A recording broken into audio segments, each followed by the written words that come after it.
My name is Robert Borosage. I am the president of the Institute for America's Future. And on behalf of the Campaign for America's Future and the American Prospect magazine, it's my pleasure to welcome you to this conference on conservative failure. Why focus on the failure of conservatives? Well, ideas, as Irving Kristol, the godfather of the neocons, taught us, have consequences. And after 6 years of conservative misrule, Americans have been, in another Kristol phrase, mugged by reality. There has to be a reckoning. And there is no way really to put the country back on the right track unless we are clear about what took us off the rails. Now here is a decent summary of the basic conservative mantra, poll-tested, focus group, message massaged for popular consumption. It is the set of things that they have sold us. I would argue that conservatives and conservative ideas have dominated our politics over the last quarter century or so. But certainly in the last 6 years, with Bush in the White House, with DeLay ramrodding the Congress, and with Karl Rove pursuing a political strategy that focused on mobilizing their own base, conservatives largely had their own way. They did what they wanted to do. And Bush took what might be called the movement conservative version of these ideas and implemented them with catastrophic effect.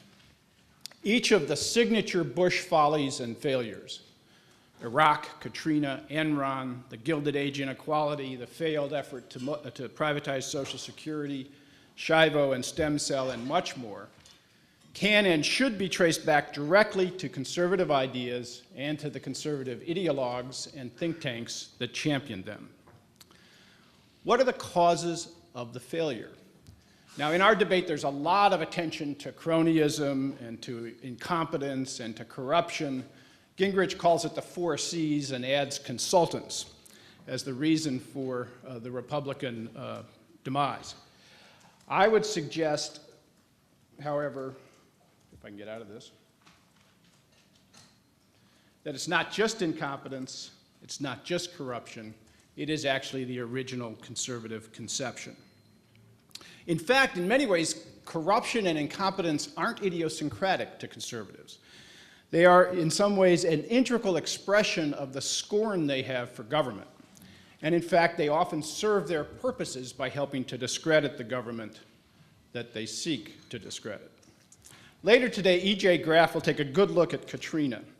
But with apologies to her, let me steal from her work and use it as an example of what I'm talking about. Conservatives scorn government. Ronald Reagan taught them that it is not the solution, it is the problem. Here's Grover Norquist, the conservative activist, vowing to cut it in half and drown it in the bathtub. Now that sounds extreme, but of course Grover has every Republican signed on to his no taxes pledge, which if you extend that for any length of time will in fact end up inevitably cutting the domestic side of the government in half or more. This scorn has consequences. Before Bush got to office, Heritage and other conservative groups were dismissing FEMA as a bloated entitlement program. People who live in areas of risk, they said, should self-insure. You're on your own. So when Bush got to office, he cut the budget of FEMA, he kicked it out of the cabinet, he stocked it with cronies, and he watched as the pros left in disgust. And so when Katrina hit, FEMA didn't show up. And New Orleans residents found they were literally on their own.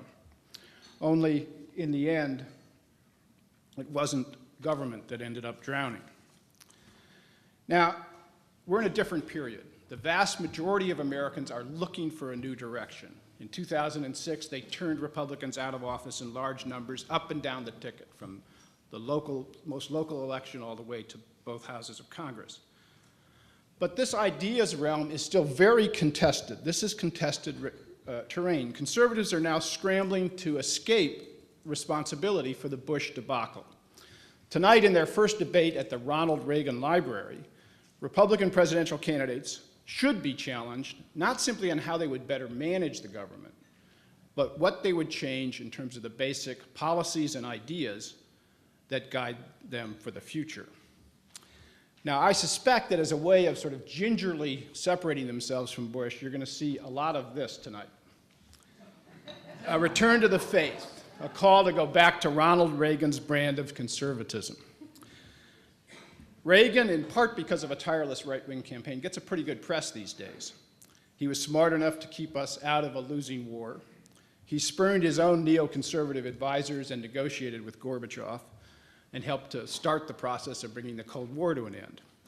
But we should remember what Reagan championed: military unilateralism and scorn for international law and allies, top-end tax cuts, corporate trade deals, rollback of environmental workplace, consumer and small investor protections, assault on labor, scorn for government, privatization of Social Security, dismantling of Medicare.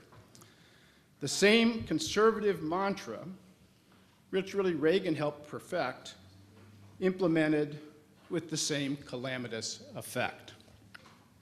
Gilded Age inequality, the savings and loan scandals, Iran-Contra, the assault on Social Security, the rollback of basic regulation and protections, ketchup, as you remember, is a vegetable for children's lunch. In many ways, Bush's problem wasn't that he was divorced from Reagan, it was that he was more Reagan than Reagan himself. Without a Democratic Congress to limit his excesses, he was able to implement more of what Reagan espoused. So this conference will probe the roots of Bush's failures in the conservative ideas that he embraced. And let me paraphrase by quoting or distorting, if you will, the old Gipper himself, Ronald Reagan himself. I would suggest to you as a people, as we face this new century and the staggering challenges that we have as a country and the opportunities we have, that we have to learn one basic lesson, and that is the fact that conservatism is not the solution to our problem. Conservatism is the problem. So this morning we'll look at how conservatives get the world wrong, how they flunk Economics 101, and how their scorn for government has had even deadly consequence. At lunch, we'll feature a very rich debate with Bill Kristol and Bob Kuttner on whether conservatives can be trusted to govern. This afternoon, Senator Sherrod Brown will join us to talk about the new politics that's starting to challenge the conservative reign on our politics. And then Stan Greenberg, Tom Frank, and I will talk about whether the conservative era is in fact over. Our first panel will focus on how conservatives get the world wrong. We'll ask each of our commentators to speak in turn for about 10 minutes. There'll be a timer to keep them to the limits, and then we will open it up for questions and discussion. We want this to be an exchange. I'm going to introduce all three of them at once and then ask them to speak in turn. First will be John Judas. John is a senior editor of The New Republic. He is the author of many books, a really stunning biography of William Buckley, which I recommend to you, and a remarkable study of American politics called The Paradox of American Democracy: Elites, Special Interests, and the Betrayal of the Public Trust, which is one of the most insightful books about the deep roots of American politics that I have read. He will talk about Iraq and how conservatives get the world wrong. Thea Lee will follow. She is the policy director of the AFL-CIO. She has a particular focus on international trade and investment policy. She is the former economist at the Economic Policy Institute and a former editor of Dollars and Cents magazine in Boston. She will talk about how conservatives got the global economy wrong. And finally, Cecilia Munoz. She is the senior vice president at the Office of Research, Advocacy, and Legislation for the National Council of La Raza. It is the largest Latino civil rights and advocacy organization in the United States. And Cecilia's particular area of focus, even though she supervises all of their legislative activity, her particular area of focus is, in fact, immigration policy. And today, she's going to talk about conservatives and what they've done on immigration.